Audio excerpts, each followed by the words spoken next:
প্রসঙ্গ যখন কথায় আছে যে সৎসঙ্গে স্বর্গবাস, অসৎসঙ্গে সর্বনাশ। আমাদের বইয়ের যে বিদ্যাগুলা এগুলো অধিকাংশই হলো ব্যাপারটা হলো যে একটা নীতিগত বোধের উপর দাঁড়িয়ে সেই কথাগুলো তারা বলে। বস্তুত সৎসঙ্গে স্বর্গবাস, অসৎসঙ্গে সর্বনাশ কথাটা শতভাগ সত্য। কিন্তু বস্তুত এ কথার বাইরেও আরো অনেক কথাই আছে। একটা মানুষের চিন্তাধারা কেমন হবে সেটা কিন্তু নির্ধারণ করে দেয় তার আশেপাশের পরিবেশ।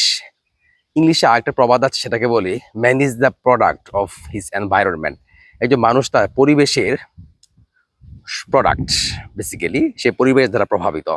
আপনি দেখবেন আমাদের যে কোনো গোষ্ঠী মানুষ যারা আছে তারা কিন্তু একই সিস্টেমের মধ্যে তারা কিন্তু জীবনযাপন করছে, এবং সেই চিন্তাধারার মানুষগুলা কিন্তু সেভাবেই তারা গড়ে উঠছে, এবং তাদের অ্যাচিভমেন্টটা কিন্তু ঠিক একইভাবেই প্রভাবিত করছে।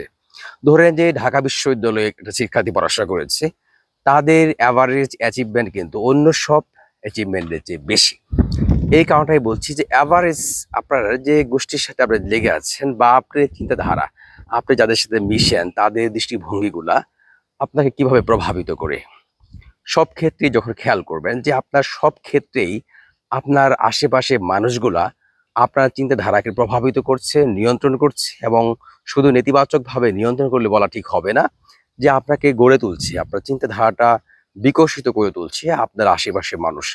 তাই surround yourself with good things actually you like to do.